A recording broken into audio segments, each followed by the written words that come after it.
Ma'am आप इतने साल से इस इंडस्ट्री में है तो मेनली क्या रीजन निकल के आता है why people are not able to crack the job position? Senior level जो लीडरशिप लेवल के लोग होते हैं उनके लिए मुझे एक सर्विस मैंने स्टार्ट की है which is called job search management. On LinkedIn, what you see is not the reality. So hi guys, welcome back to the another video, another learning session. आज की वीडियो स्पेशल क्यों है? क्योंकि आज हमारे साथ है करिश्मा मैम। करिश्मा मैम की स्पेशलिटी ये है उनकी कंपनी की कि वो कंपनीज की हेल्प करती हैं कि वो एक परफेक्ट एम्प्लॉय ढूंढ पाए एक अपनी पोजीशन के लिए। वो XYZ पोजीशन हो सकती है। मैम पर्सन की हेल्प करती है to get a job also. So इस वीडियो में हम प्रॉपर माइंडसेट जानेंगे कि अगर कंपनी हायर कर रही है तो क्या प्रोसेस है आपका, तो क्या माइंडसेट रहता है, और अगर आप खुद जॉब ढूंढ रहे हैं तो आपका क्या माइंडसेट होना चाहिए, आप में क्या क्या चीजें होनी चाहिए जिससे आपके गेटिंग सेलेक्टेड के चांस बढ़ जाए। तो thank you so much ma'am for getting the time for this video. Thank you so much, Ritik, for inviting me for this podcast. This is probably my third podcast on YouTube, so I'm really excited.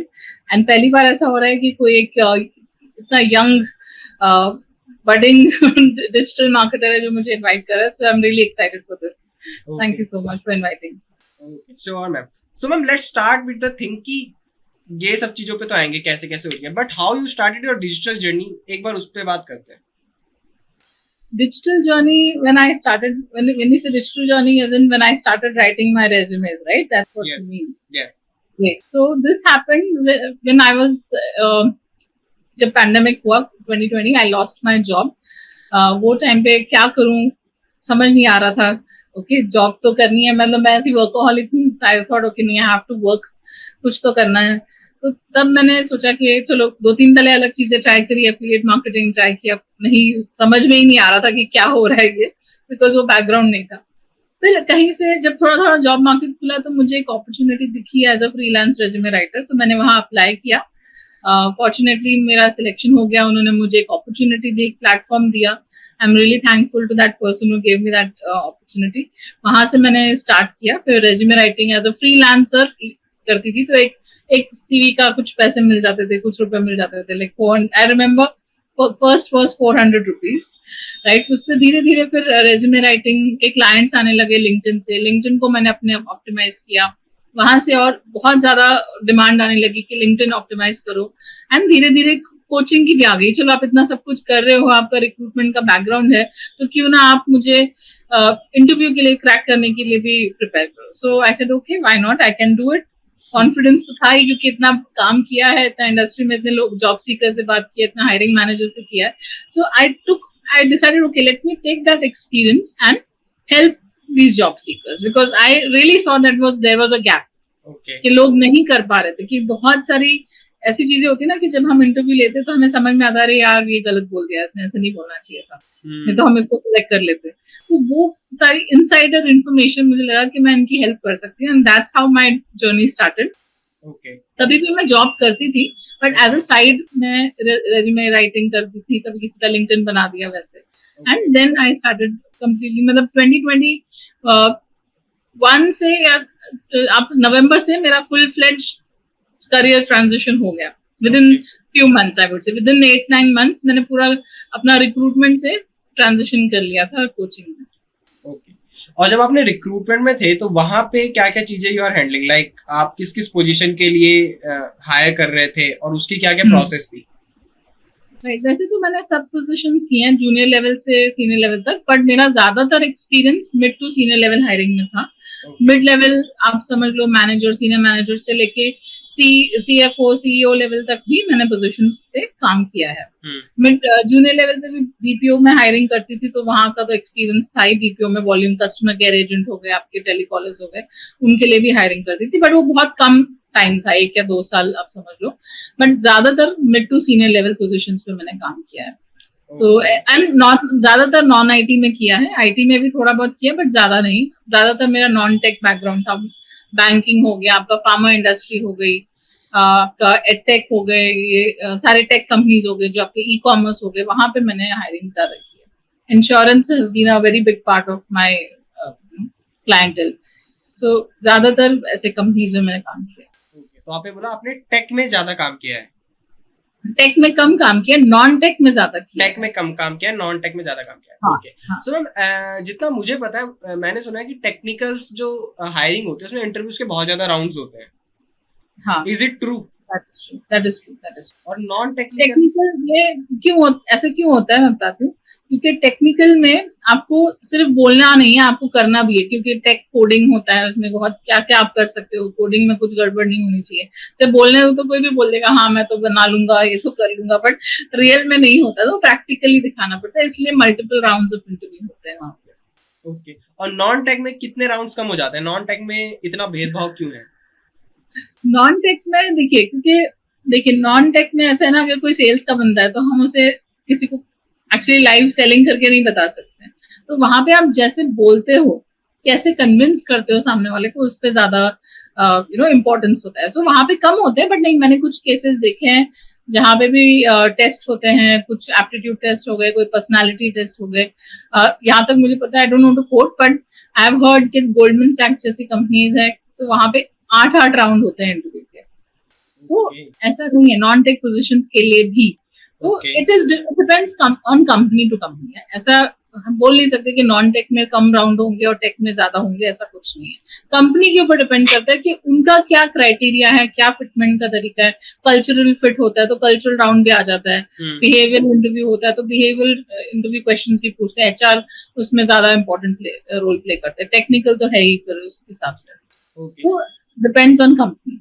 Okay, और अगर हम बात करें कि minimum to maximum एक company में कितने round हो सकते हैं, और अगर हम उनको नेम भी देते जाए कि पहला राउंड ये होता है, सेकंड राउंड ये होता है, थर्ड राउंड ये होता है। मिनिमम आप समझ लो 2 राउंड होंगे मिनिमम। एंड मैक्सिमम तो फिर जैसे मैंने बताया 8 राउंड भी हो सकते हैं, उसकी कोई लिमिट नहीं है, अपर लिमिट नहीं है ऐसे। But I think personal view point of view से बोलूं तो 8 राउंड बहुत ज्यादा बोल सकते हैं ना, बहुत टीडियस प्रोसेस होता है। फिर 8 राउंड के बाद अगर बंदा रिजेक्ट हो गया तो आप सोचो उसका कॉन्फिडेंस लेवल कितना टूट जाएगा। यस, ये तो बात सही है। बट अब इस पे ये भी पॉइंट है कि अगर वो बंदा 7 राउंड क्लियर करके गया तो 8वें राउंड में ऐसी क्या कमी रह गई जो पहले फाइंड आउट नहीं हो पाई, जो वो 8वें राउंड में बाहर गया? तो ऐसी क्या फ्लॉज निकलते हैं लोगों में? Exactly, and that's the reason I don't recommend कि इतने 8 राउंड होने चाहिए। क्योंकि अगर बंदे में बात नहीं है, वो मतलब वो he doesn't have that right skill set और attitude to work, तो वो पहले 2 राउंड में ही पता चल जाता है। 8 राउंड के बाद रिजेक्ट करना does not make sense.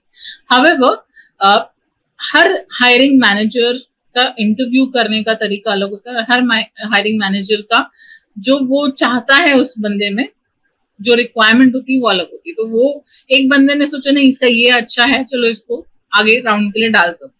But जो लास्ट में जो फाइनल डिसीजन मेकर है, अगर उसमें जो उसको जो क्राइटेरिया चाहिए वो ही उसमें नहीं है तो मुश्किल हो जाती है। सो it is a drawback, yes, but अब अनफॉर्चुनेटली ये ऐसे रूल बने हुए कंपनीज में तो हम उसके लिए कुछ कर नहीं सकते।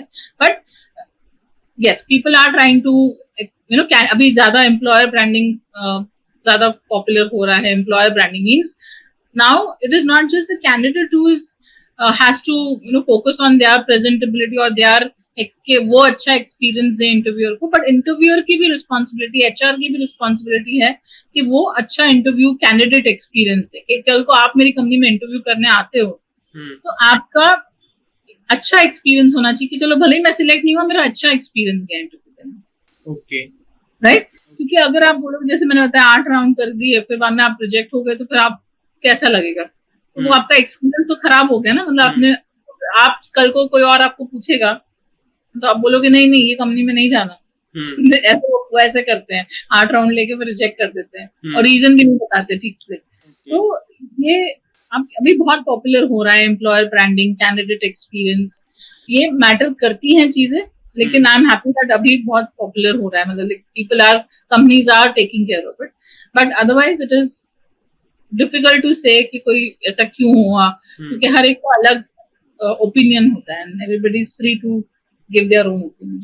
ओके मैम, आप इतने साल से इस इंडस्ट्री में है तो मेनली क्या रीजन निकल के आता है why people are not able to crack the job position? Why people are not able to crack the interview, you mean to say, right? उसमें बहुत अगेन वेरियस फैक्टर्स होते हैं। First is that they are not able to position themselves for that कि भाई I am the right fit for this role. And इसमें बहुत सारी चीजें मैटर करती हैं कि आप कैसे फर्स्ट इंप्रेशन दे रहे हो, आपका इंट्रोडक्शन कैसा है, आपका एंड कैसा है, आप कैसे आंसर्स दे रहे हो, राइट. सो वो कॉन्फिडेंस लेवल आपका तो ऑफकोर्स मैटर करता ही है. Main is and how are you positioning, कि जो वो इंटरव्यूअर सुनना चाहता है, do you understand what is he expecting to hear, and then accordingly you answer. So मानो या नहीं मानो, इसमें थोड़ी बहुत साइकोलॉजी समझने आनी चाहिए कि सामने वाला क्या एक्सपेक्ट कर रहा है मुझसे. ओके.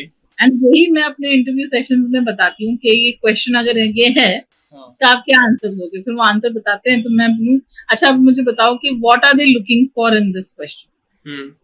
एंड देन फिर वो आंसर जैसे भी बताते हैं मैं उनको बताती हूँ सही बोला गलत बोला. Can be make a one live demo में कि आप कुछ एग्जांपल्स अगर समझा पाए. Sure. So, for example, if I ask you a behavioral interview question, पूछती हूँ. So tell me about a time when you had a conflict with a team member and how did you resolve it? So ये question है आपका. So इस question से क्या आपको लगता है कि what is the interviewer trying to gauge? So interview ये जानना चाहता है कि अगर फ्यूचर में अगर आप उसकी कंपनी में आए और वहां पे कुछ टीम में क्लैश हुआ, तो how you are going to handle and how you are going to manage and how you are going to act. Correct. And how और अच्छा और कुछ आपको ऐड करना है तो मैं आपको आगे पॉइंट बताऊं. आई गेस इसमें काफी सारी चीजें समझ हो जाती हैं. ठीक. You are correct. So how are you going to, if there is a conflict? Conflict means अगर कोई और बंदा है आपका उसके साथ नहीं बना, या कोई टीम मैनेजर है या कोई टीम मेंबर है जो आपके साथ अच्छे से बात नहीं कर रहा है या आपका उसके साथ नहीं जम रहा है, तो what will you do in order to handle that situation कि वो बाद में बात एस्केलेट ना हो और खुद अपने लेवल पे आप उसको सॉर्ट आउट करो. हाँ. ऐसा ना हो कि ना, और मेरे साथ हुआ भी है केस. एक लड़का था, बोलता मैं इस बॉस को रिपोर्ट नहीं करूंगा. मैं बोला क्यों? वो तेरा बॉस है, you are your reporting manager. तो मतलब बात एस्केलेट होगी. मतलब he was not able to handle the conflict and neither the boss was not able to handle the conflict. तो ये बात अगर हम समझ जाएं कि ये क्या सुनना चाहते हैं, भले ही आपने किया हो नहीं किया हो पास्ट में, that's a different question. But अगर आपको पता है कि वो क्या सुनना चाहता है, तो आप अपना आंसर वैसे बना सकते हो और आप उसको बोल सकते हो. मैं ये बहुत बार बोलती हूँ लोगों को कि अगर आपने वो चीज नहीं करी है, कभी आपका किसी का कोई झगड़ा नहीं हुआ, बहुत अच्छे साधु संत आदमी हो, किसी से झगड़ा नहीं करते हो, तो फिर भी आपको बताना है कि आप क्या करो. और शायद हो सकता है आपने नहीं किया, तो ये सोचो कि आप what will you do if this happens, and then say as if you have already done it in the past. मैं ऐसे उनको समझाती हूँ. तो ऐसे मैं कोचिंग अपने सेशंस में उनको ट्रिक्स एंड सब कैसे आंसर करना है ये सब सिखाती हूँ. तो अगर इसका मैम आंसर होगा तो इसका क्या आंसर होना चाहिए? ओके. सो इसका आंसर मैं ऊपर से बताऊंगी क्योंकि स्टार मेथड हम यूज करते हैं. Situation, task, action and result. ठीक है. तो सिचुएशन में हम ऐसे बोलेंगे. So yes, in my last company when I was working, I had a team member who was always, whenever we had a meeting, he used to always disregard my inputs. Whenever I used to give an input regarding the project, regarding the campaign that we were running, he used to always disregard it, saying that this is not going to work out. I mean, I did understand that for once or twice, but I saw that there was a trend. He was doing it on a continuous basis. In order to make sure that, you know, I felt that there was a tension between him and me. Even I did not like it. Rather than approaching my manager, what I decided is I had a one-on-one discussion with him. I wanted to understand his point of view. Is there something that he did not like about my inputs, particularly because of which he was disregarding them? Or is it something about me that he did not like? So I decided to have a one-on-one conversation with him. And he explained him and I put my point across. He was trying to be defensive in the beginning, but I tried to tell him that, see, my goal is not to cause chaos or cause conflict here. I want to work with you. I know you have a lot of experience.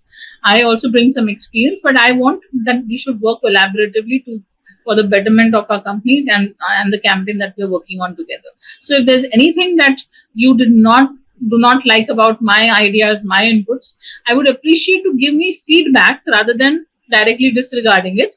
So I can also learn from where I'm going wrong, what are my mistakes, and then I will work on it. So at the end of that 1 hour conversation, he was kind of convinced, and he also apologized for disregarding, and he said, I'll definitely make sure to give you more feedback rather than just disregarding it. And I think at the end it went on well, and the next time we had a meeting, he did not first of all disregard my idea, but he did add on some his additional points also, which I think was very valuable. So till date we are good friends, and we are still in touch, although I've moved on from that company. And this is how you would answer. Okay okay nice. इसमें So इसमें आप क्या, हाँ sorry please continue. नहीं, इसमें हम क्या कर रहे हैं, एक स्टोरी क्रिएट कर रहे हैं, क्योंकि ये आपके साथ हो चुका है पास्ट में। It's a story, you're going to share it as a story कि भाई मेरे साथ ऐसा हुआ, तो मैं, जैसे हम नॉर्मली स्टोरीज बताते हैं, अरे मैं कल वहां गया था तो मेरे साथ ऐसा हो गया, मैंने उसको देखा, तो ये आप एक स्टोरी बता रहे हो। तो आप लेकिन स्टोरी में जो मुद्दा है वो आपको पूरा क्लियर करना है कि आपने कैसे हैंडल किया उसको, कि आपने उसके साथ 1-on-1 कॉन्वर्सेशन किया, आपने उसको एस्केलेट नहीं होने दिया। ये सब पॉइंट्स बहुत इंपॉर्टेंट है, ताकि आपकी उसमें सेंसिबिलिटी उसमें दिखती है कि भाई आपने अच्छे से हैंडल कर लिया, आपने उसको आगे नहीं किया। और एंड में जो रिजल्ट है वो बहुत इंपॉर्टेंट है, बिकॉज रिजल्ट में क्या, एंड में क्या होता है कि हैप्पी एंडिंग जिसे बोलते हैं हम, वो हैप्पी एंडिंग होनी चाहिए, पॉजिटिव आउटकम होना चाहिए। मैम आपने इस आंसर से पहले 3 फ्रेमवर्क बोला था, कुछ 3 पॉइंट फ्रेमवर्क, वो फ्रेमवर्क क्या है? Situation, task, action and result, ये स्टार मेथड बोलते हैं। Situation, task, action and result. Situation, task, action and result. Okay yes, तो ये एक टेक्निक होती है आंसर करने की, बिहेवियरल इंटरव्यू क्वेश्चंस जो होते हैं। एंड जब भी ये इंटरव्यू क्वेश्चंस हो, जैसे can you tell me about a time, और डिस्क्राइब अ टाइम, और या आप बोल सकते हो कि या tell me about a time, describe a time, और give me an example of, ये 3 टाइप से अगर जब क्वेश्चन स्टार्ट होता है, this means it is a behavioural interview question and you need to use the STAR method. Behavioral interview question matlab they want to see that how would you behave or react in that particular situation in simple terms. ये ऐसा, it is not the definition, I am trying to explain it in simple terms. कि आप उस समय उस situation में कैसे behave करते हो, कैसे react करते हो, वो देखना चाहते हैं। तो कैसे देखेंगे, आपको एक सिनेरियो, hypothetical situation बोल के, या आप पूछेंगे आपके साथ अभी ऐसा कभी हुआ तो आपने क्या किया। तो is it like a psychometric test जो नेवीज वगैरह के एग्जाम में होता है, कि वो आपको एक सिचुएशन देंगे? नहीं, साइकोमेट्रिक तो बहुत अलग लेवल का हो गया। This is just a normal behavioural interview question, तो ज्यादातर कंपनीज में पूछा जाता है। आप ज्यादातर नॉन टेक्निकल लोगों को पूछा जाता है, अगर आप कोई सेल सिनेरियो में है, इवन टेक में भी होता है। मैं टेक के काफी लोगों को कोच करती हूँ on the behavioural side of it, soft skill side of it. तो वहां पे मैं उनको सवाल पूछता है कि tell me about a time you faced a challenge while working on a project and how did you overcome it. तो ये भी सिचुएशन स्टार मेथड क्वेश्चन हो गया। Okay okay, great, nice. So ये तो मैम बहुत अच्छा मेथड हुआ। Now let's come to the situation जहां पे आपने अच्छे लेवल के, लाइक मैनेजमेंट लेवल के लिए हायरिंग करी है। So when you are hiring for a management people, तो वहां पे 8 राउंड्स होते होंगे, if I am not wrong. But उन 8 राउंड्स के अलावा भी इज देयर एनी प्रोसेस और हार्डशिप दैट यू फेस्ड, और अ पर्सन फेस्ड, और a company faced? Okay, hardship as an difficulty, senior level, जितना आप सीनियर लेवल पे हायरिंग करते हो उतना डिफिकल्ट होता है लोगों को ढूंढना, राइट? बिकॉज एक तो कम लोग होते हैं, ऐसा होता है पिरामिड, राइट? टॉप पे तो कम ही लोग होते हैं, राइट? तो उनको ढूंढना बहुत मुश्किल होता है। तो बहुत हार्डशिप्स तो होती है, क्योंकि हमको हेड हंटिंग करनी पड़ती थी, हमको लोगों को ढूंढना पड़ता था कि भाई ये कंपनी में कौन सीईओ है, ये कंपनी में कौन वीपी है इसका। तो वैसे ढूंढ के हम, अभी तो थैंक गॉड लिंक्डइन है, मैंने तो वो टाइम पे किया था, लिंक्डइन पे ज्यादा लोग थे नहीं। अभी तो लिंक्डइन के एक चुटकी से आपको लोग मिल जाएंगे, क्योंकि सबका प्रोफाइल रहता ही है। तो पहले तो करना बहुत मुश्किल होता था। मैंने तो कंपनीज में कॉल करके उनके सिक्योरिटी, जो ट्रांसपोर्ट के लोग होते हैं ना, जो ट्रांसपोर्ट अरेंज करते हैं, उनके लोगों से उनके नाम और नंबर निकाले कि ये डिपार्टमेंट में कौन कौन लोग हैं, इनके नाम और नंबर दो, क्योंकि हमको पता नहीं था कि कौन है, कितने, हमको मैपिंग करनी होती थी, तो हम लोग करते थे। बट चैलेंजेस तो आते हैं, टू आंसर योर क्वेश्चन। हर कंपनी में जैसे 8 राउंड नहीं होते हैं, बट हर कंपनी में जो सीनियर मैनेजमेंट लेवल पे 4-5 राउंड तो होते हैं। कभी कभी वो बिजनेस प्लान बनाने बताएंगे कि come up with the business plan. हमारा अभी न्यू, अगर आप ऐसे सीनियर लेवल पे ज्वाइन कर रहे हैं तो ऐसे तो नहीं कर सकते ना। आपको क्या वैल्यू ऐड करोगे आप उस कंपनी में, क्यों हम आपको हायर करें, वो बताना पड़ेगा। सो वी आस्क कि आप बिजनेस प्लान सबमिट करो, राइट। कि अगर आप सेल्स के बंदे हो तो आपके पास अभी कितने क्लाइंट्स है जो आप हमारी कंपनी में ला सकते हो, तो अगले 3 महीने में आप कितने क्लाइंट्स लाओगे। सो उससे हमें अंदाजा हो जाता था कि कितना रेवेन्यू आ सकता है उससे। तो वो भी एक क्राइटेरिया बन जाता है कि भाई कोई हमारी कंपनी में बिजनेस डेवलपमेंट रोल के लिए आ रहा है या सेल्स रोल के लिए आ रहा है, तो उसे पता चल जाएगा कि चलो इसे हम ले तो ये हमारे लिए इतना बिजनेस लाएगा, तो हमारा कॉस्ट जो है वो हम उतना कॉस्ट हम उस पर खर्च कर सकते हैं कि हम उसको सैलरी दे सकते हैं। तो चैलेंजेस तो अलग अलग रोल के लिए आते थे। मुझे एक पोजीशन ज्यादा सीनियर नहीं थी बट याद है जिसके लिए मुझे बहुत ज्यादा चैलेंज फेस करना पड़ा था, that is influencer marketing manager. Okay. हालांकि बहुत सीनियर नहीं थी, बहुत ही मिड लेवल पोजीशन थी इन्फ्लुएंसर मार्केटिंग, क्योंकि ये अभी अपकमिंग फील्ड है ऑफ रोल। यहाँ पे बहुत कम लोग होंगे, ऐसा नहीं है कि नहीं है बट बहुत कम होंगे, और स्पेशली नवी मुंबई में तो बहुत ही कम थे। तो वहां के लिए कंपनी में वर्क फ्रॉम ऑफिस वो भी ढूंढना मेरे लिए बहुत चैलेंजिंग हो रहा था। मतलब मैंने कम से कम उसमें 1.5 महीना स्पेंड किया, मुझे कोई भी नहीं मिला, और जो इंटरव्यू के लिए आए वो रिजेक्ट हो गए। तो वो बात नहीं थी, तो फिर उसके लिए मैंने बहुत स्ट्रगल किया। तो ढूंढने के लिए मैंने एक अलग स्ट्रेटेजी यूज करी, जहाँ पे मैंने एक्चुअली मैं इंस्टाग्राम पे गई। इंस्टाग्राम पे मैंने इन्फ्लुएंसर मार्केटर्स ढूंढे। पहले मैंने लिंक्डइन पे ढूंढा जो नाम थे, क्योंकि लिंक्डइन पे लोग रिस्पॉन्ड ही नहीं करते थे। लिंक्डइन पे नाम ढूंढे कि नवी मुंबई में कौन कौन है, मुंबई में कौन कौन है, उनका नाम ढूंढा, उनको मैसेज करूँ तो रिस्पॉन्ड ही नहीं करते थे। तो उनका नाम लेके मैंने उनको इंस्टाग्राम पे ढूंढा। इंस्टाग्राम पे उनको मैंने फिर मैसेज किया, क्योंकि जॉब के लिए, कि भाई क्योंकि वो उस पर नहीं करे इंस्टा पे, तो मुझे पता था 100% कर लेंगे, क्योंकि वही उनका सारा काम धंधा उधर ही रहता है। तो मैंने उस पर इंस्टाग्राम पे मैंने उनको मैसेज किया। फिर वहां पे मैं कम से कम 10-12 लोगों को मैसेज किया होगा, तो वहां से फिर मुझे 5 रिप्लाई आए। 10-12 लोगों को, ज्यादा लोगों को नहीं किया था, 12 लोगों को ही किया था। तो उन्होंने 5 लोगों ने रिप्लाई किया, उसमें से 2 तो नवी मुंबई से बहुत दूर रहते थे, तो वो आ ही नहीं सके। फॉर्चुनेटली 3 थे, एक नवी मुंबई की थी, 2 आसपास के थे, तो उन्होंने मान गए इंटरव्यू के लिए, दे एग्रीड एंड दे केम। उसमें से फिर फाइनली एक बंदी सिलेक्ट हुई। उसको भी कितने मुझे लग गए, उसमें कम से कम 2.5 महीने लग गए, जबकि क्लोज करना था 1 महीने में, और क्लोज किया मैंने, ऐसा नहीं था। ये किस ईयर की बात है? ये 2021 की बात है, जब मैंने एटेक कंपनी के साथ काम करती थी, अभी रिक्रूटमेंट, तब मैं साइट में रेज्यूमे राइटिंग भी करती थी, तभी वहाँ सो मैम, आपके वर्किंग एक्सपीरियंस की बात करते हैं, जब आप पहले थे तो वहाँ उस टाइम की भी कुछ ऐसी स्टोरीज होंगी जो कुछ अच्छे लेसन्स होंगे जो आज तक याद है?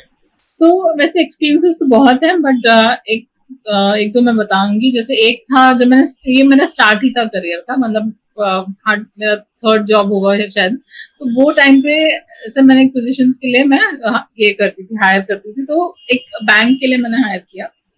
वो बंदा अच्छा था, सिलेक्ट हो गया, सब कुछ हो गया, उसको ऑफर लेटर मिल गया, he accepted the offer, right. Unfortunately उसकी ज्वाइनिंग थी ऐसे 15 दिन में ही थी, तो मैं भी खुश हो गई, चलो 15 दिन में ज्वाइनिंग है, उसका जैसे ही ज्वाइन करेगा उसका फटाफट इनवॉइस रेज करेंगे, अपने अगले महीने इंसेंटिव आएगा, ऐसे सोच कर एकदम खुश हो गई।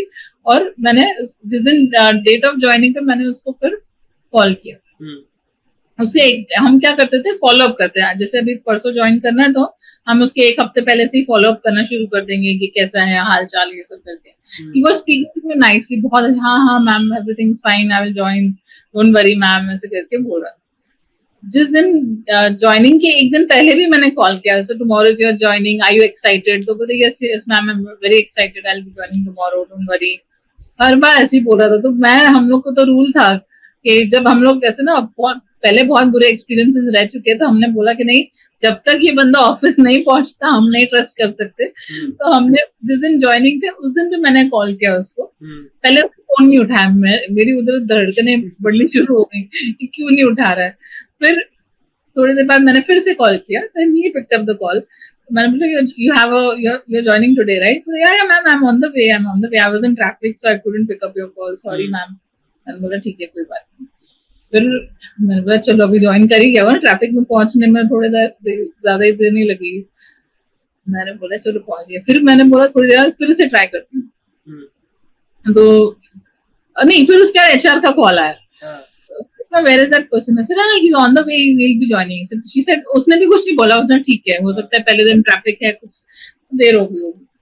फिर आधा घंटा हो गया, मैंने बोला अभी कॉल करके देखती हूँ। बोलते ma'am I just reach, I am in the building, I am joining, I am going in the building.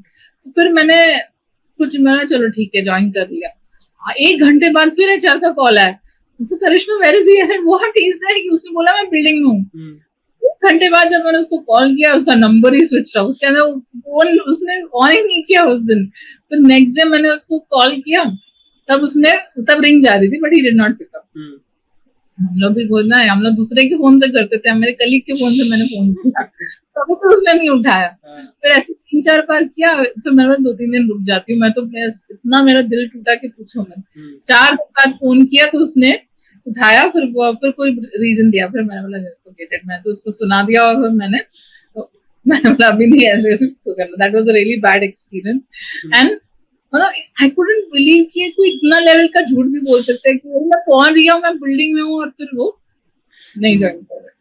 Okay. That was one incident. The other incident that I remember, हाँ, मेरा एक ज्वाइनिंग था जिसमें बहुत हाई लेवल की, मतलब CTC, मतलब it was a senior level position I would say.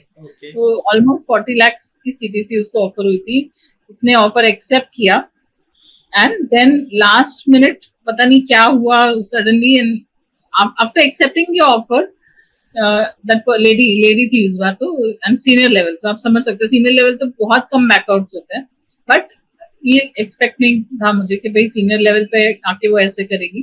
पहले एक्सेप्ट कर लिया, I am joining on 9th, ऐसे करके कुछ तो डेट उसने बताई थी। इन्होंने टिकट भी बुक कर ली इसकी कि भाई चलो अच्छा है टिकट, क्योंकि उसको ट्रेनिंग के लिए दूसरे लोकेशन पे जाना था, उन्होंने टिकट भी बुक कर ली। And then after booking the ticket, after 2 days she saying I am sorry I can not join. हम लोग अरे परेशान, एचआर भी परेशान, मैंने टिकट बुक कर लिया, उसने पहले तो टिकट कैंसिल की, नहीं तो उनको कैंसिलेशन फीस भी भरनी पड़ती ना ज्यादा। फिर मैंने पूछा उसको क्या, बोली नहीं नहीं मेरा कोई प्रॉब्लम है, मेरे ऑफिस में रिलीव नहीं कर रहे। मैंने बोला ऐसे कैसे रिलीव नहीं कर रहे, या तो तुम्हें काउंटर ऑफर मिला है। तो उसने बताया नहीं, उसके बाद उसने कॉल उठाना ही बंद कर दिया। आई एज्यूम दैट उसको काउंटर ऑफर मिल गया होगा अपनी कंपनी से। मेरा but I lost almost, I mean I could have earned good revenue of 3 lakhs, मेरे लॉस हो गया मेरा, बट होता है ऐसे कभी कभी, part of this industry. Sorry, it's a part and parcel of this industry. Okay okay ma'am, यहाँ पे आपने काउंटर ऑफर एक वर्ड यूज किया है, तो काउंटर ऑफर मोस्टली लोगों को किस लेवल पे मिलता है? लाइक अगर किसी का जॉब पीरियड है कि उसको 2 महीने का नोटिस देना है, 3 months का नोटिस देना है, सो वो काउंटर ऑफर कितने लोगों को मिलता है और किस तरह के लोगों को मिलता है? मतलब दैट्स अ गुड क्वेश्चन। सो ज्यादातर काउंटर ऑफर उन्हीं लोगों को मिलेगा जो हाई परफॉर्मिंग होंगे अपनी कंपनी में, राइट? वरना कोई क्यों रिटेन करना चाहेगा? मतलब अगर आपको कोई कंपनी से ऑफर आ रहा है और आप अपनी करंट कंपनी में बोल रहे हो कि मैं छोड़ रही हूँ या छोड़ रहा हूँ, तो वो पूछेंगे क्यों छोड़ रहे हो, तो हम बोलेंगे, अगर वो आप बताओगे कि हमको यहाँ से इतना ऑफर है and you are a good performer and they want to retain you, they will say okay we will match that offer or we will give you more than that, whatever. तो high performing लोगों को ही ज्यादातर counter offers आते हैं जिनकी जरूरत है company में, ऐसा है। और ये भी कोई हार्ड एंड फास्ट रूल नहीं है, अगर आप सीरियसली काम नहीं करना चाहते हो तो कोई भी काउंटर ऑफर भी दे दे तो भी आप नहीं रुकोगे, but it is just if you are just trying to play, see market में क्या मेरी वैल्यू है, मार्केट असेसमेंट करते हैं, ऐसे भी लोग मार्केट असेसमेंट करते हैं सीनियर लेवल पे कि भाई इंटरव्यू दे दिया, सब कर दिया, ऑफर आ गया और ये कंपनी में भी अच्छा काम चल रहा है, कोई प्रॉब्लम नहीं है कंपनी से, बस पैसे बढ़ाने हैं, तो ये करते हैं। या if you genuinely not interested to work in this company for whatever reason, अगर नहीं कल्चर अच्छा नहीं लग रहा, कुछ भी नहीं अच्छा, कुछ ग्रोथ नहीं हो रही है, then you even if they give you a counter offer you will not accept it, okay, because you really don't want to work with that company. So it depends, but ज्यादातर high performing लोगों को ही मिलते हैं कि जो अच्छा काम कर रहे हैं और जिनकी कंसिस्टेंट परफॉर्मर है। क्या होगा कंपनी को, नहीं तो क्या होगा अगर वो चला गया बंदा, उसकी जगह पे लोग लाने हैं, देन उनको ट्रेन भी करना होगा फिर पूरा समय, तो it's a waste of time and plus also there's a cost involved in that, so that's why they give a counter offers in this. तो बट कंपनीज पहले क्यों ऑफर नहीं करती उनको एक अच्छा हाइक? क्यों हाँ. मोस्टली ये देखा जाता है कंपनी में कि आपको अच्छी हाइक तभी मिलती है जब आप रेजिग्नेशन डालते हो, सॉरी. तो ये कंपनीज क्यों एक अपनी तरफ से फर्स्ट एफर्ट नहीं करती है कि हम इनको अच्छी हाइक दें ताकि वो रिलेशनशिप बना रहे दोनों तरीके से? Correct correct. ये कंपनीज पहले बहुत ऐसा था, ये कल्चर है कंपनीज का. वो बोलते हैं देयर इज अ सेइंग ना कि अगर माँ भी बच्चे को खाना तभी देती जब वो मांगता है. तो ये अगर आप मांगोगे नहीं कि आप क्या कितनी सैलरी डिजर्व करते हो, तो आपको कभी मिलेगी नहीं. क्योंकि कोई कंपनी जानबूझ के जबरदस्ती तो नहीं अपना कॉस्ट बढ़ाना चाहेगी. It's a cost, right? So you have to ask first and you have to show that you are performing. Why are you asking first? पहले तो आप पूछोगे, फिर ये भी जस्टिफाई करना ना आप क्यों मांग रहे हो. आपने क्या कर लिया इतने एक साल में जो आप ये हाइक डिजर्व करते हो. ज्यादातर लोगों के पास ये इसका आंसर नहीं होता है, तो फिर वो डरते हैं कि अभी हाइक कैसे मांगे. फिर बाद में वो रिजाइन करते हैं, तो फिर उनका वो कंपनी शायद कुछ रिटेन कर लेती होंगी या बोलती होंगी नहीं आप ठहर जाओ, अप्रेजल होगा, अच्छा अप्रेजल करेंगे. सी हर कंपनी में हर लेवल हर टाइप के एम्प्लॉयज होते हैं. कोई मीडियोकर परफॉर्मर होगा, कोई बिल्कुल परफॉर्म नहीं करेगा, कोई टॉप परफॉर्मर होगा. टॉप परफॉर्मर्स को आप देखोगे ज्यादातर हाइक मिलती है, कुछ इंसेंटिव्स मिलते हैं, अच्छा परफॉर्मेंस लिंक बोनस होता है. ज्यादातर जो मीडियोकर परफॉर्मर होते हैं उनको लगता है कि वो अच्छा काम कर रहे हैं, मेहनत कर रहे हैं. बट वो एम्प्लॉयर को भी लगना चाहिए ना कि वो और कि मेहनत कर रहे हैं, एफर्ट डाल रहे हैं, आ रहा है काम. तो फिर वैसे लोगों को हाइक कैसे मिल जाएगी? अब मैं दोनों साइड से हूँ, क्योंकि मैं अभी एम्प्लॉयर के पॉइंट ऑफ व्यू से बता रही हूँ, एम्प्लॉयज की पॉइंट ऑफ व्यू से भी बता रही हूँ. I need to understand there are always going to be two sides of the coin, बोलते हैं ना, कि दोनों को आपको समझना पड़ेगा. मैंने भी जिस कंपनी में काम किया, मेरे टीम में जो लोग थे, मैं उनको यही बोलती थी कि आप पहले परफॉर्म करो फिर डिमांड करो. परफॉर्म नहीं करोगे और डिमांड करोगे कि भाई मुझे हाइक दे दो, ये कर दो, फिर वो नहीं होता. First you perform, prove yourself and then you can demand. Yes. Then you will get counter offers, you will get retained, you will get bonuses, everything you will get. Okay. Ma'am अगर किसी को self introspection करना है कि if he is ready for getting the hike और या वो बात कर सके, so उसको क्या क्या पॉइंट्स होने चाहिए जो उसको अपने आप में टिक मार्क करने चाहिए कि हाँ मैं अभी ये भी कर रहा हूँ, मैं ये भी कर रहा हूँ, मैं ये भी कर रहा हूँ, तो I should go for the start talking from my and कि मैं डिजर्व करता हूँ. राइट. सो नॉर्मली मैं क्या बोलती हूँ अपने स्टूडेंट्स को, क्योंकि मैं स्टूडेंट्स को ज्यादा कोच करती हूँ, तो मैं उनको बोलती हूँ कि अभी से ही आपको ये एक बना के रखना है कि आपने जो भी काम किया है, जो भी परफॉर्मेंस किया है आपके KRA के अगेंस्ट, आप उसको एक कहीं पे आप सेव कर लो, like you document it, right. And of course appraisal cycle तो 1 year का ही होती है, तो आप 1 year से पहले आप हाइक मांग नहीं सकते unless it was committed to you in the interview के we will review your performance in 6 months and then we will give you an appraisal. जब वो होता है तो आपको अप्रेजल 6 months में मांगना चाहिए, otherwise you have to wait for 1 year to perform and then ask for appraisal. So आपको सबसे पहले तो जो KRS जो आपको मिलते हैं जॉब के समय जब ऑफर होता है, उसके अगेंस्ट आपको देखना है कि आपने क्या क्या काम किया है, क्या क्या आपने अचीव किया है, and you have to document it on a month basis.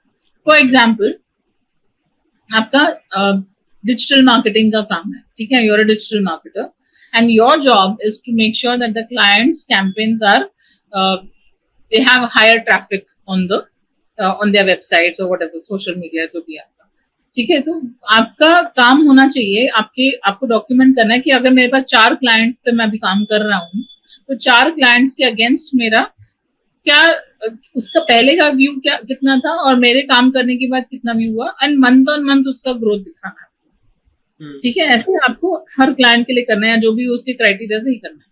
ये आप डॉक्यूमेंट करोगे तो जब आप परफॉर्मेंस अप्रेजल में जाओगे, राइट, जब आप हाइक मांगना चाहोगे तभी कि आप क्यों हाइक डिजर्व करते हो, तो you can show this see the clients performance on month basis. This is what I have added value. भले ही वो रेवेन्यू में नहीं है, भले ही आपने कोई कंपनी के लिए पैसा नहीं कमाया, बट इनडायरेक्ट तो कमाया ना, बिकॉज वो कहीं ना कहीं क्लाइंट को आपको मैनेज किया, आपने क्लाइंट के लिए काम किया, उसमें वैल्यू एड किया. So that document is going to help you. And भले स्टूडेंट है कोई भी हो, everyone can do this. Not just a student. आप अपना काम डॉक्यूमेंट करो कि आपने कितना किया, काम कैसे किया, कितना रेवेन्यू लाया अगर आप उस रोल में है, अगर सर्विस में है तो कैसे क्लाइंट को हैंडल किया, कितना सर्विस, कैसे कितने कॉल्स किया अपने क्लाइंट को, कितने बार मीटिंग करी क्लाइंट को के साथ। तो ये सब डॉक्यूमेंट करोगे तब आप हाइक मांगने की पोजीशन में आओगे कि आप बोले देखो मैंने ये किया है, this was my KRA, I was supposed to get 10 clients on board but I've got 12 clients in this month, 15 in this month, 8 in this month, ये मंथ में थोड़ा कम हो गया, ऐसा आप बता सकते हैं। But this is when you document it, you will be able to and why I'm telling you this because हमारे इसमें ऐसा होता था ना, बिकॉज मैं रिक्रूटमेंट बैकग्राउंड से आई हूँ, हमारे इसमें तो हर चीज जो हमको डॉक्यूमेंट करें, हमने कितने क्लोजर किए, वहां से मुझे ये आदत पड़ी है। ओके। कंपनी का अलग ट्रैकर होता था, मेरा अलग ट्रैकर होता था, जहाँ पे मैं सब अपने जो मेरे क्लोजर्स हैं, मैंने कितने क्लोजर्स किए, किस मंथ में क्या क्या किया, तो पूरा मेरा डॉक्यूमेंट रहता था, ताकि जब मैं अप्रेजल के साइकिल में मतलब जब जाती हूँ वहां पे, तो I have to show that this is what I have done, this is the kind of revenue I have got for this company. मुझे याद है आज भी एक कंपनी में मैं काम करती थी, मेरे साथ 2 लोग और थे, टीम मेंबर्स 3 थे, हम 4 जनों ने मिलकर कंपनी को 30 lakhs कमा के दिया था 1 साल में। Okay. In recruitment business. Okay. Nice. So that was, so we had that document. भाई देखो हमने इतना कमाया है। तो उसके बाद हाइक मिला ना? Of course हाइक मिला। हाइक तो देखो वैसे भी मिलना था, बट ये हमारा एक परफॉर्मेंस भी मैटर करता है ना, कि हाइक आपको 10% मिल रही है कि 50% मिल रही है, वो उसके लिए वो डिफरेंस हो जाता है। हाइक तो वैसे भी मिलेगी जितना नॉमिनल स्टैंडर्ड होता है, 5% होता है ज्यादातर, 5% होता है, किसी का 10% होता है। तो एक्स्ट्रा ऑर्डिनरी हाइक आपको जब चाहिए तो उसके लिए आपको उतना वैसा काम करना पड़ेगा। मैम मैक्सिमम हाइक कितना एक्सपेक्ट कर सकते हैं? If you are talking about internal appraisal जो है, जब आप हाइक अप्रेजल की बात करें ना, प्रमोशन जो एक ही कंपनी में आप काम कर रहे हो, तो वहां पे मैक्सिमम इंटरनल अप्रेजल मैंने देखा है that people have got around 15%, right? 15 not 50%। 50% उनको ही मिलती है जो एकदम सीनियर लेवल के लोग होते हैं, भले वो कुछ करे नहीं करे, that is a different story, but they get those kind of hikes. Because नहीं, I am just kidding, but of course वो भी उनका ज्यादा काम होता है, स्ट्रेटेजी, विजन, वो सब करता है, एग्जीक्यूशन का काम तो जूनियर्स ही करते हैं। तो बट ज्यादातर मिड लेवल आप अगर आप पूछोगे तो वहां पे 15% is hike, that is hike. Okay. और अगर आप स्विच कर रहे हो तो स्विच कर रहे हैं तो भी अभी मार्केट रेट, अभी आप सब बोलते हैं as per the market standard कभी भी 20% से ज्यादा नहीं होते हैं। तो एनीवेयर बिटवीन 20 to 25% है। कभी कभी again this is subject to an industry. अभी आप आईटी में बोलोगे तो आईटी में नहीं 20%, आईटी में तो ज्यादा मिलता है, राइट? 30-35% भी जाता है। नॉन टेक में 20-22%, 25% तक मिलता है, उससे ज्यादा नहीं मिलता। But again it depends on the industry that you are in, right? अगर आप बोलोगे कि मेरे को टेलीकॉम में 50% चाहिए, नहीं हो सकता, वो इंडस्ट्री में के ऊपर डिपेंड करता है। But if you segregate between tech and non tech, tech में ज्यादा मिलती है ऑफ कोर्स, एंड स्टार्टअप्स में तो अभी आपको पता ही है क्या। Okay nice. So ma'am employee की हमने बात की, how your journey as employee. अब let's come to the point, talk about how you start your own company. कैसे वो डिसीजन लिया आपने कि this is the right time to start something of own? Right, so I think entrepreneurial spirit मेरे अंदर पहले से ही थी, क्योंकि मैं जिस रोल में थी वहां पे रिक्रूटमेंट बिजनेस था, तो हर टाइम ऐसे ही था कि चलो सैलरी तो आ रही है बट काम करना है इंसेंटिव के लिए। तो वो एक होता है कि भाई काम किया, क्लोजर किया, वो इंसेंटिव मिला, वो अलग से था। तो एक एंटरप्रेन्योरियल स्पिरिट था कि भाई ये सिर्फ सैलरी नहीं उठानी है, हमको एक्स्ट्रा इंसेंटिव भी कमाना है, राइट? तो वो था पहले से। मुझे बहुत लोग तभी बोलते थे कि करिश्मा अपना बिजनेस स्टार्ट कर लो। तब मैं नहीं करती थी, तब डरती थी कि क्या करूंगी, बिजनेस कैसे करूंगी, क्लाइंट कहाँ से लाऊंगी। बट नाउ आफ्टर 18 years, मैंने लास्ट ईयर स्टार्ट की थी अप्रैल में, मैंने उससे पहले फ्रीलांसिंग करी। जब फ्रीलांसिंग का वो चखा ना मैंने, वो टेस्ट कि भाई फ्रीलांस कहीं किसी के साथ एम्प्लॉय ना बन के भी आप इतना पैसा कमा सकते हो, जब मुझे समझ में आया तब मैं अभी तो नहीं करना काम किसी के साथ, अभी अपना खुद का करना है। बिकॉज जब क्यों जरूरत है किसी एम्प्लॉयर की, when you have the ability and capability to do it yourself. And इतना, और आई थिंक आइडियल थोड़ा सा जल्दी कर सकती थी, बट अभी मुझे लगता है आइडियल एज है, क्योंकि इतना एक्सपीरियंस है, इतने नेटवर्क है, कनेक्शंस हैं. आई हैव बीन फॉर्चुनेट कि भाई मेरे पास गुड कनेक्शन जो मेरे थे ना, वो मैंने लेवरेज किए. मेरे पास जो क्लाइंट्स हैं, जो बिजनेस है, मेरा ज्यादातर क्लाइंट्स और बिजनेस बोल सकते हैं गुडविल से आता है. Okay. तो जो मुझे याद है, मेरी क्लाइंट है जिसको मैंने प्लेस करवाया था, तो उसने अपने भाई का सीवी, अपनी भाभी का सीवी उसने अब मुझसे बनवाया. तो ऐसे मल्टीपल क्लाइंट्स मेरे को मतलब ऐसे ही रेफरेंस से आते हैं, which is I think really good. Marketing of course मैं ज्यादा करती नहीं हूँ, बट अभी करूंगी, थोड़ा टाइम लगेगा उसके लिए. बट ये है, तो ये मैंने सोचा कि बिजनेस करना चाहिए अभी, क्योंकि खुद कमा सकते हैं, खुद कर सकते हैं, बी और ओन बॉस बोलते हैं, कर सकते हैं. तो वो जो फ्रीडम चाहिए होती है हर एम्प्लॉय को काम करने की, जो हम हो रहा है, तो हम क्यों नहीं कर सकते. That's why I decided I should start my own. Okay. और मैम ये आपका, आप you are a solo founder है, co-founder? I have a co-founder. Yes, he's my husband. Okay. So yes, he's also from an HR background. Okay. तो वो Reliance में करते थे काम. I think around 23 years he has worked in Reliance, and now he's working with me. Okay, okay, nice. तो ma'am अभी आप क्या क्या सर्विस ऑफर कर रहे हैं? अभी देखिए 2 बिजनेसेस हैं हमारे. पहला बिजनेस जो है, हम फोकस कर रहे हैं अभी resume writing, LinkedIn optimisation, interview preparation, जैसे मैंने बताया, ये सब हमारे सर्विसेज हैं जो हम जॉब सीकर्स के लिए करते हैं. I started with this, but I slowly got into recruitment also, because मेरे बहुत सारे, जैसे मैंने बताया, वेल विशर्स थे जो बोलते थे you are so good in hiring talent acquisition, तो आप ये क्यों नहीं कर रहे हो, कि क्यों ऑफर कर रहे सर्विस. तो ऐसे रोके, तो ऐसे एक क्लाइंट आया, 2 क्लाइंट करके मैंने खुद क्लोज किए. पहले खुद ही करती थी क्लोजिंग, सब मैं खुद ही सोर्सिंग करती थी सब. जब अच्छा खासा हो गया वहां पे, देन ऐसे रोके, इसको और बढ़ाना चाहिए, ऐसे करके और क्लाइंट एक्वायर किए. अभी fortunately we have good 8 to 10 clients, and अपनी टीम भी है, 2 टीम मेंबर्स हैं साथ में. तो वो रिक्रूटमेंट बिजनेस अलग है, जहाँ पे हम कॉर्पोरेट्स के लिए हायर करते हैं. ओके. और ये बिजनेस है जहाँ पे हम जॉब सीकर्स को हेल्प करते हैं in these areas. Okay, great. तो वो तो सिंपल प्रोसेस हो गया कि आप लीड्स निकालते हैं लिंक्डइन से, अलग अलग वेबसाइट से, और आप पर्सन को कांटेक्ट करते हैं, उसको ऑफर करते हैं, उसको कंपनीज के साथ अटैच कराते हैं. आप बात जो आप अलग से कर रहे हैं, फॉर रेज्यूमे राइटिंग हो गया, चाहे वो कोचिंग हो गया, उसके लिए भी you are getting reference from word of mouth, या उसके लिए आपके पास कहीं और से लीड मैग्नेट है जहाँ से आपके पास क्लाइंट्स आ रहे हैं? हाँ, अभी तो लिंक्डइन से ही मुझे ज्यादातर क्लाइंट्स आते हैं, एंड उसमें भी वर्ड ऑफ माउथ आते हैं. तो जैसे मैंने बताया, एक बंदे ने लास्ट ईयर मेरे से बनाया था, तो इस ईयर उसने अपनी वाइफ का बनवाया सीवी, ऐसे करके आते हैं. बट ज्यादातर लिंक्डइन से है, but I got it from LinkedIn. So LinkedIn is my main source of getting these leads. Okay, okay, great.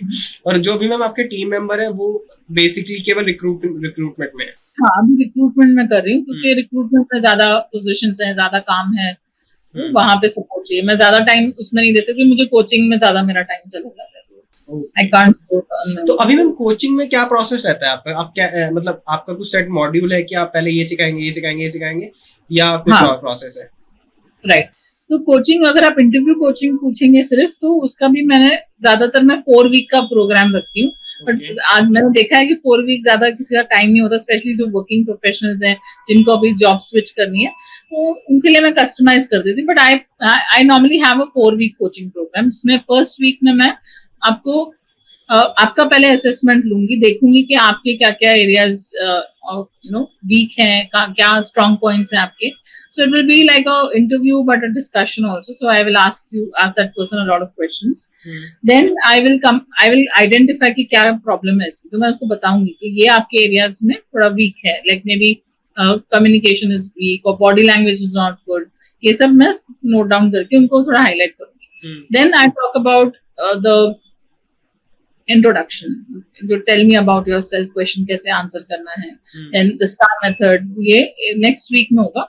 But with assignments. ऐसा नहीं है कि भाई सिखा दिया तो उसका कोई फायदा नहीं है. तो इसलिए मैं 4 हफ्ते ले रही हूँ, क्योंकि मैं एक वीकेंड पे सिखाऊंगी, हफ्ता दूंगी उनको काम करने के लिए, असाइनमेंट करने के लिए, अपने ऊपर काम करने के लिए, and then next weekend review होगा वैसे. 4 वीकेंड्स का मेरा प्रोग्राम रहता है. Okay. But like some cases में मैंने थोड़ा कस्टमाइज भी कर दिया था क्योंकि उनको इतना वेट नहीं कर सकते, तो उनका मैंने फास्ट ट्रैक बोलते हैं ना, ऐसे फास्ट ट्रैक भी कर सकते हैं हम उनको. Okay. And this is 4 week, and then by the 4th week we have at least 2 mock interviews. Okay. And उसके बाद अगर और additional mock interview लगा क्योंकि मुझे लगा improvement नहीं आ रही है, then do additional mock interviews. Okay, great. Ma'am, can we share some kind of a PDF or a document file where people can prepare for their interview in the description box? Do you have something like that? Sure. We do have a checklist. I have prepared a checklist for everything. So for interview preparation also, I have a checklist. I can share it with you. You can share it with your audience. Okay. So people, please like the video and share with your friends जो struggle face कर रहे हैं, और don't forget to subscribe the channel. Let's move ahead with this video. Ma'am, अभी जब आप employ थे, अभी आप फाउंडर हैं, तो कुछ प्रॉज एंड कॉन्स होंगे दोनों स्टेटस, दोनों पोजीशन के. तो उन प्रॉज एंड कॉन्स के बारे में बताइए कि जब आप एम्प्लॉय थे, जब आपको क्या चीजें अच्छी लग रही थी, अभी क्या है चीजें जो आपको अच्छी लग रही है, और क्या उस समय चीजें थी जो नहीं पसंद थी और अभी भी नहीं पसंद है. ओके. तो एम्प्लॉय थी तब तो ये था कि चलो पता है हाँ हर महीने आने वाले इतना पैसा तो आने ही वाला है सैलरी का. तो एक वो सिक्योरिटी होती है. क्या हाँ, और भी बहुत सारी चीजें अच्छी लगती थी, मतलब टीम के साथ काम करना है, मतलब एक कोलैबोरेटिव एनवायरनमेंट होता है, वो भी अच्छा लगता था काम करने के लिए. अभी मैं फाउंडर हूँ, तो एक तो ये नहीं पता कि अगला क्लाइंट कौन आएगा. जैसे ही क्लाइंट आता था तो पहले तो बहुत एक्साइटमेंट होती थी कि न्यू क्लाइंट आया. अभी भी है, अभी भी होती है एक्साइटमेंट ऑफ कोर्स, क्योंकि ये खुद के बोल सकते हैं ना बलबूते पे क्लाइंट आया है, खुद के बलबूते पे ये किया हमने, वैसे वो होता था. अभी मैं मिस करती हूँ क्योंकि मैं रिमोटली काम कर रही हूँ, तो I miss working with people around me. I don't have anyone around me. Google Meet से या वो Meet से वो वैसे ही वैसा मजा नहीं. पर्सनल कनेक्शन मिस है.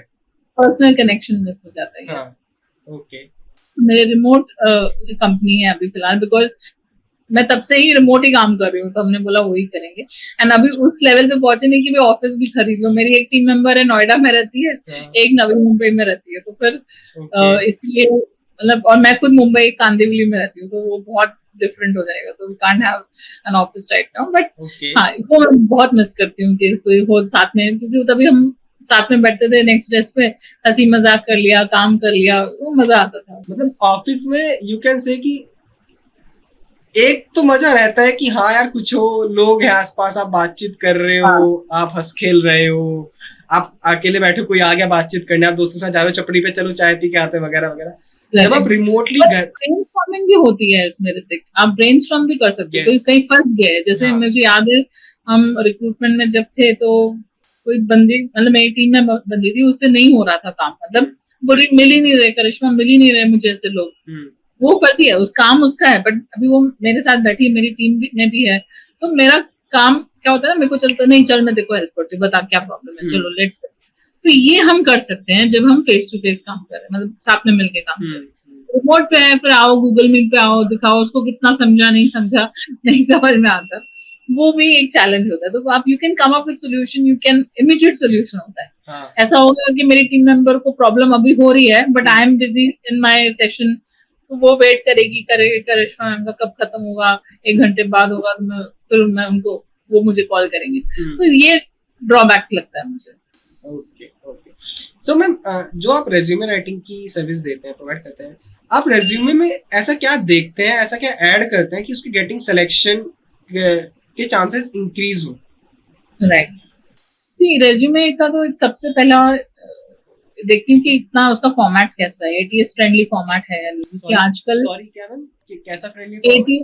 ATS friendly. ओके, सॉरी मुझे पता नहीं है क्या होता है. ATS is an applicant tracking system. Okay. So a lot of organizations mid level की होंगी, या मतलब mid size organization या big size और large size organization जो होती है, वो एक ATS यूज करती है, which is an applicant tracking system to streamline their hiring process. So अगर suppose एक कंपनी है जिसके पास 50 positions है open different locations पे, right? तो वो हर अभी एक्सेल शीट पे तो काम नहीं कर सकते ना, आउटलुक पे सारा उनके मेल बॉक्स में सारे CVs आएंगे, right? So they can't do it. It's difficult to manage so much कि एक मेल मिस हो गया, क्या करें. तो उनके लिए एक सॉफ्टवेयर होता है, जैसे बहुत सारी कंपनीज हैं जो बनाती है सॉफ्टवेयर, जहाँ पे आप अपना जॉब पोस्ट डालोगे, वहीं से आपके different websites, different job portals पे जॉब चली जाएगी, आपके अपने वेबसाइट के करियर पेज पे भी चली जाएगी। तो लोग जब अप्लाई करते हैं, suppose I apply on the career website, career page, तो वहां पे अप्लाई करती हूँ तो उनके डैशबोर्ड में आ जाएगा कि भाई देखो करिश्मा ने इस पोजीशन के अगेंस्ट पे अप्लाई किया। ओके। तो जब वो अप्लाई करते हैं ना, हम जब वो वेबसाइट के थ्रू, वहां पे कुछ क्वेश्चंस होते हैं, कुछ एक फॉर्मेट होता है, वो फॉर्मेट उनका, अगर आपकी सीवी में बहुत ज्यादा ग्राफिक्स हैं, इन्फोग्राफिक्स हैं, टेबल्स हैं, तो वो एटीएस फ्रेंडली नहीं होता, तो it does not pick up that information. Okay. वो जो आपका इन्फॉर्मेशन जिस फॉर्मेट में कैप्चर्ड है वो उसमें कैरी फॉरवर्ड नहीं होता है, पास नहीं होता है, तो इसलिए दिक्कत आती है। एंड इसलिए कैनवा ये सब मैं मना करती हूँ कि we should not use Canva. Okay. तो वो एटीएस की वजह से मतलब दिक्कत आती है, तो उसको बीट करने का एक तरीका है, which is that you have a very simple basic format, एक स्ट्रक्चर होता है, वो ही हम यूज करते हैं। तो वो मैं पहले देखती हूँ कि स्ट्रक्चर कैसा है, फॉर्मेट कैसा है, उसमें कितने, काफी लोग तो अपना मोबाइल नंबर नहीं डालते, काफी लोग की स्किल्स सेक्शन नहीं डालते, तो क्या क्या सेक्शंस है जो मिसिंग है, वो सब भी मैं चेक करती हूँ।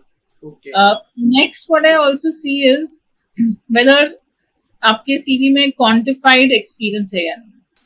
Okay, what did you mean by quantified experience? Quantified experience means आपने कहीं काम किया है। अगर आप अपने सीवी में सिर्फ लिखोगे work for this, responsible for doing this, responsible for calling, telecalling, और या जो भी है, responsible for leading marketing campaigns, but उसमें आपने कुछ रिजल्ट नहीं बताया कि आपने क्या किया उस कंपनी में, कैसे वैल्यू ऐड किया। अगर आपने मार्केटिंग कैंपेन मैनेज की है, लीड करी है, तो उसका क्या रिजल्ट आया है, वो क्वांटिफाई नहीं किया आपने। तो वो it's not going to help you stand out from the other people who are all sending the profile. Right? So ये क्वांटिफाई करना बहुत जरूरी है। अगर आप सेल्स के बंदे हो तो आपने कितना रेवेन्यू जनरेट किया, वो इम्पोर्टेंट है। तो क्योंकि अगर मैं सीवी देख रही हूँ तो मैं आपको हायर उसी बेसिस पे करूंगी ना कि चलो इसने इतना टारगेट अचीव, इसने अगर 50 करोड़ किए हैं रेवेन्यू में, तो उसने उतना बिजनेस लाया, तो ये हमारे लिए भी उतना ला सकता है, कैपेबिलिटी उसकी लाने की। तो ये तरीका, ये जो हायरिंग मैनेजर्स हैं, जो रिक्रूटर्स हैं, जो देखते हैं सीवी, ये नोटिस करते हैं सब चीजें। तो इसीलिए वो मैं चेक करती हूँ कि है नहीं है तो मैं बोलती हूँ ये this is very important to add.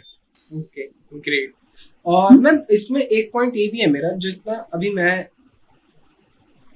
I guess I am working, मेरे को 5 साल हो चुके हैं जॉब करते हुए।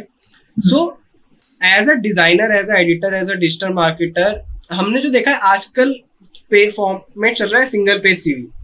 हाँ। और जब मैंने आपसे डिस्कस किया था तो वो कहता है कि नहीं, सिंगल पेज सीवी तो इट्स नॉट गुड, आपको अच्छे से डिटेल बनाना होता है। तो ये एक मिथ है मार्केट में या क्या है कि सिंगल, कोई बोलता है सिंगल पेज रेज्यूमे बनाओ कि अपनी सारी डिटेल्स बहुत कम में डाल दो। आपने बताया कि अपना पूरी चीजें अच्छे से डिस्क्राइब करो, रेवेन्यू आपने कितना बनाया, आपने कितने लीड जनरेट करी है। तो इस पे थोड़ी सी रोशनी डालिए इस पॉइंट पे। ओके, तो सिंगल पेज सीवी कब यूज करना चाहिए is first when you have 0 to 5 years of experience. अगर आप फ्रेशर हो और आपका या 5 साल का एक्सपीरियंस है, यहाँ तक आपका 1 page CV should be good enough. इसका ये मतलब नहीं है कि आप कुछ नहीं डालोगे उसमें, आपका जो रेलेवेंट इन्फॉर्मेशन है, फॉर एग्जाम्पल अभी आप सोशल मीडिया मैनेजर हो, राइट? अगर आप सोशल मीडिया मैनेजर या डिजिटल मार्केटिंग मैनेजर के रोल के लिए अप्लाई कर रहे हो, तो आपका जो रेलेवेंट इन्फॉर्मेशन है, जो आपने डिजिटल मार्केटिंग में किया है, सोशल मीडिया मार्केटिंग में किया है, वो आप उसमें हाईलाइट करोगे। जो अगर उससे पहले अगर आप सपोज कोई कंपनी में इंटर्न थे, लेकिन जहाँ पे एचआर का इंटर्नशिप किया आपने, तो वो रेलेवेंट नहीं है, तो वो डालने की जरूरत नहीं है। So you have to keep it as relevant as possible to the role that you're applying for. And that's why a single page resume will also work for 0 to 5 years. Okay. Even in fact, मैं तो बोलती हूँ कि अगर आपका experience 6-7 years से ज्यादा है, या 10 साल से भी ज्यादा है, तभी आप 2 पेज सीवी तक करो।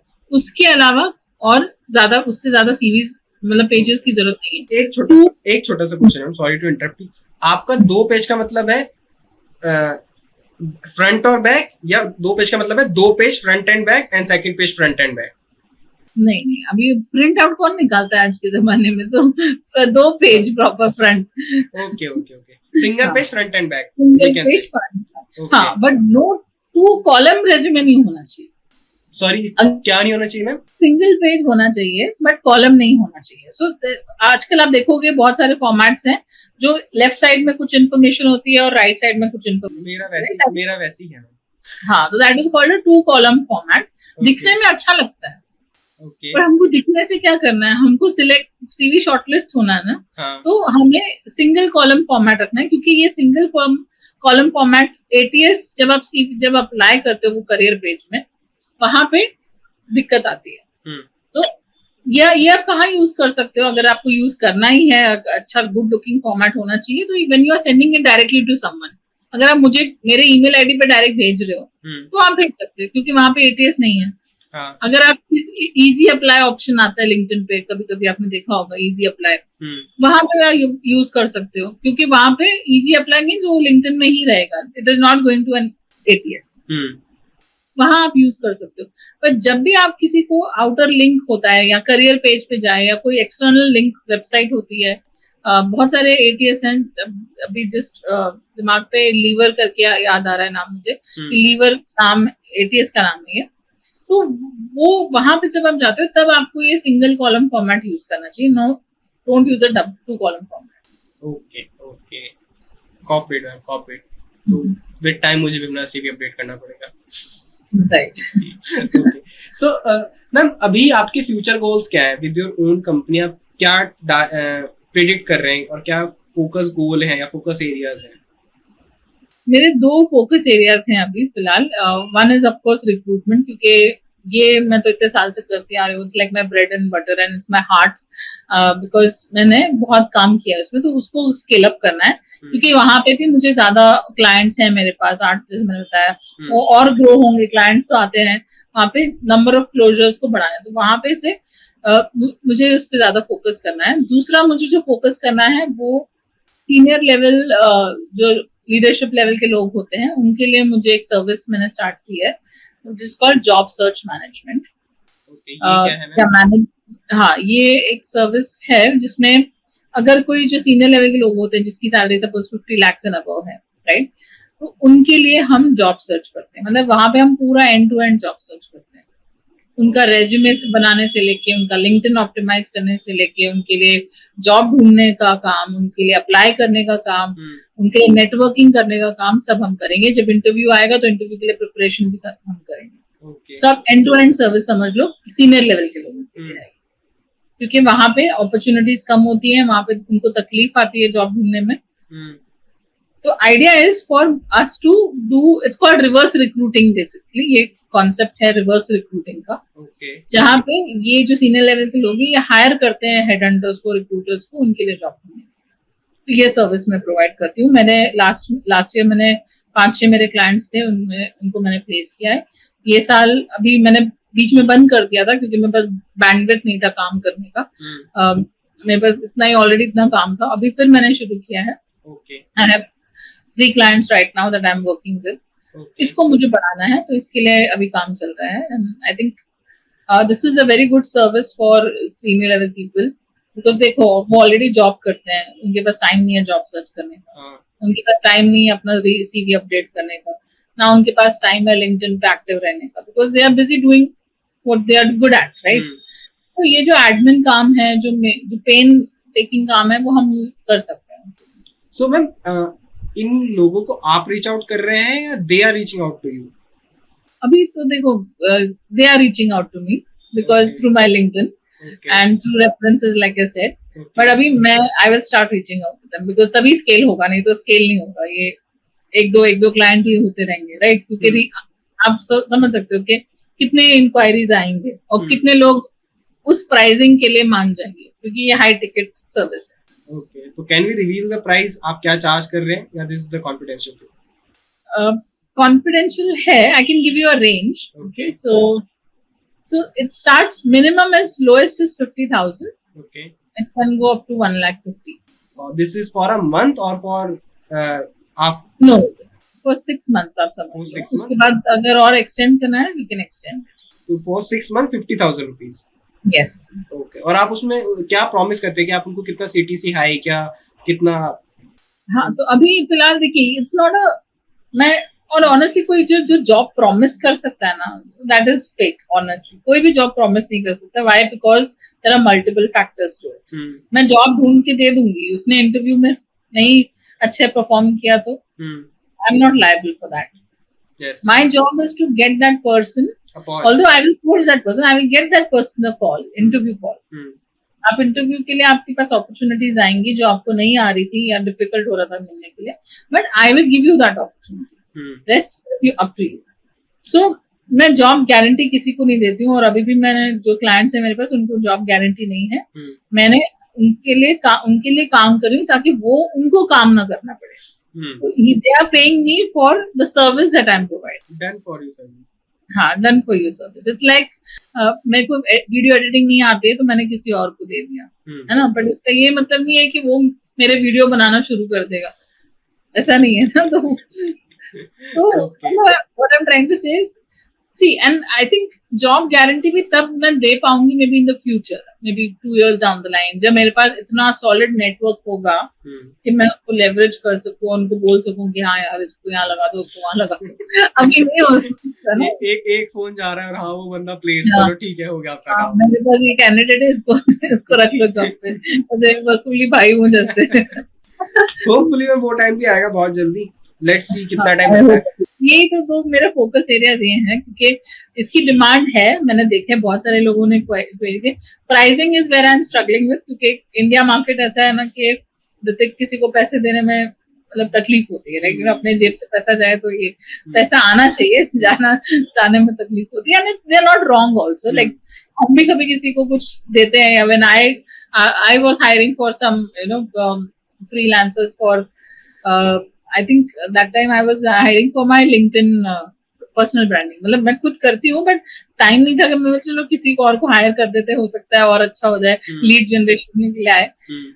एक बंदी, she was just an intern and she was charging, she quoted me 20,000 per month. मैंने बोला 20,000 मैं खुद कर लूंगी. मैंने बोला कि नहीं चाहिए मेरे को 20,000 per month. LinkedIn में काफी लोगों ने हाइप भी बना रखी है. मुझे कभी कभी लगता है कि बस they are just showing कि उनको इतना आ रहा है, but they are not making that much money.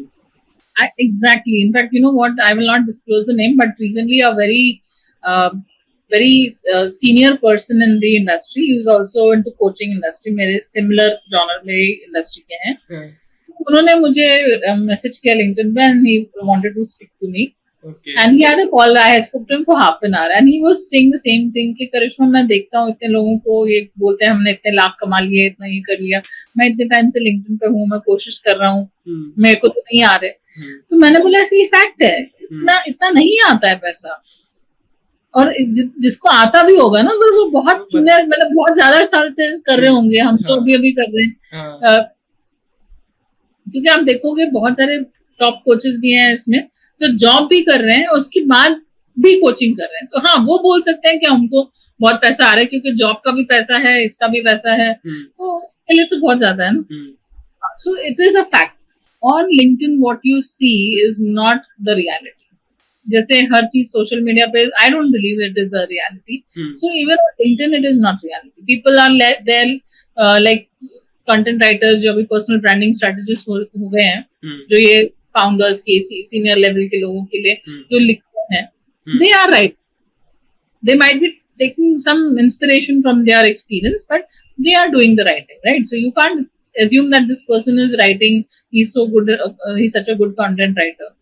तो वो एक बहुत बड़ा प्रॉब्लम है LinkedIn पे भी, and I think this is a challenge. Everybody is showing that I earned $1,000 or $5,000 in 1 month. मैं बोला 5,000 मैं नहीं कमा रही हूँ इधर $5,000 a month. And ये मतलब 5-6 साल से एक्सपीरियंस वाली बंदी कैसे कमा रही है $5,000? होपफुली हम काफी लोगों से मिलेंगे उनकी प्लेस पे जाके.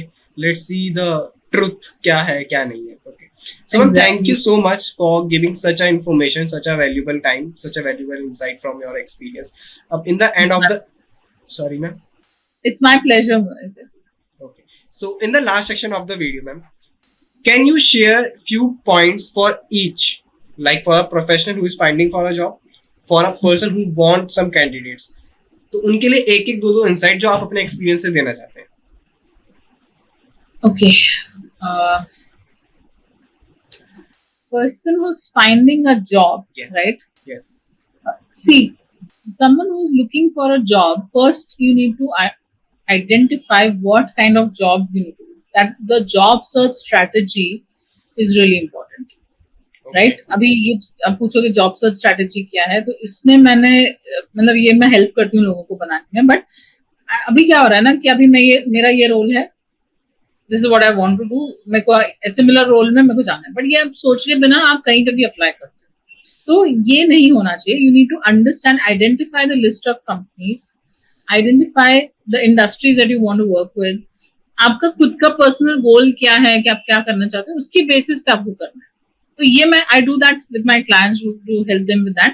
तो ये मिसिंग है लोगों में. तो you have to start developing a job search strategy. You can't wait. जैसे अभी देखो मेरा भी ऑलमोस्ट, अगर आप देखोगे मेरा स्टार्टिंग का करियर भी ऐसा ही था, कुछ नहीं, जो मिला कर लिया. बट जब समझ में आया कि हाँ अरे ये तो, but I was at least in the same field, I was in the same industry, मैंने इतने साल काम किया. तो ये इम्पोर्टेंट है कि आपको किस इंडस्ट्री में रहना है, किस एरिया में काम करना है, आपकी क्या एक्सपर्टीज है, उसमें आप एक्सपर्ट बनो. अभी मैंने अगर अलग अलग एरिया में काम किया होता, अलग अलग इसमें किया होता, कंपनीज में अलग अलग रोल किए होते, तो मैं आज ये पोजीशन में नहीं होती कि मैं दूसरों को गाइडेंस दे सकूं, क्योंकि मेरे पास नहीं था वो एक्सपीरियंस. सो ये job search strategy job seekers को बनाने के लिए कोई भी लेवल का हो, कोई भी लेवल का, जूनियर से लेके senior level is important. So that is what they should focus on. That's my one takeaway. For hiring, for people who are hiring, recruiters especially, because I'm from that fraternity, so I would like to address it to recruiters, because companies को तो मैं बोल नहीं सकती हूँ, हर एक की अलग पॉलिसी होती है. But जो recruiters हैं, जो front end करते हैं companies को, that they are important people. So for them, I would say that try to look at the story of the person. Of the candidate, rather than just the CV. Try to understand the person. Where are they coming from? What is the aspiration? The cultural fit. Why is looking for this opportunity? क्या reason है? वो ज्यादा important है, क्योंकि अगर वो बंदे में काम करने की इच्छा है, काम करने की क्षमता है, वो कर सकता है. एग्जाम्पल दूंगी, आज 6 बजे मेरा एक इंटरव्यू था एक बंदे के साथ. वो ऑलरेडी एक जगह जॉब कर रहा है, वो मेरे साथ काम करने के लिए उसने अप्लाई किया था पोजीशन के लिए. तो आई आस्क्ड हिम कि you already working somewhere, so why are you interested to do something on the side, like a side hustle. I have a lot of dreams, I have a lot of aspirations, I have financial responsibilities also. इसलिए करना चाहता हूँ. तो मैंने बोला okay, what is your aspiration? Where do you see yourself in 5 years? सवाल पूछा as an interviewer. So he said, my aspiration is that I want to build my own company, my own e-commerce company. I'm working on the idea. My goal is in the next 5 years, I should have 5 crores. Okay. And he's already working a very late night shift, I suppose. तो उसके अलावा भी वो मेरे साथ दिन में काम करने को रेडी है. So वो बंदे की क्वालिटी, मतलब I will hire that person in a jiffy. एक स्पार्क है उसमें. Aspiration. He has a spark in him. And that's what you should look for. क्योंकि अगर जिसमें स्पार्क ही नहीं है काम करने का, तो कितना भी अच्छा हो ऑन पेपर्स, कम्युनिकेशन में कुछ हो, डजंट मैटर, तो वो नहीं कर पाएगा, सस्टेन नहीं कर पाएगा. Yes, very true, man. Yeah, so these are the 2 nuggets of wisdom, I would say. Sure, ma'am. Thank you so much, ma'am, for giving me your time and share such information journey. I really appreciate your work. I really appreciate your experience. People, if you're still watching the video, definitely you will get some kind of information or value from this video. Please, for that, like the video, subscribe to the channel, comment if you have something to ask from the ma'am. We will try to answer your queries. And you can find all the social media links and the website link in the description box below. Please follow the ma'am. And if you want to build your resume or any kind of a coaching for your job hunting, please connect with ma'am. Ma'am, please try to answer the comments if we get. Absolutely, Ritik. Thank you so much for inviting me here again. And you're also doing a wonderful job, I must say. When I said that incident about this guy, I thought about you as well, that you are also young and you're putting in so much efforts. You're building something for yourself. That's wonderful. Honestly, I feel inspired by looking at even younger people like you, because this is what is required in the future, right? So good job. I appreciate you, and thank you very much again to invite me for this. Thank you so much, ma'am. And people, like, share, subscribe. Don't forget. Thank you so much.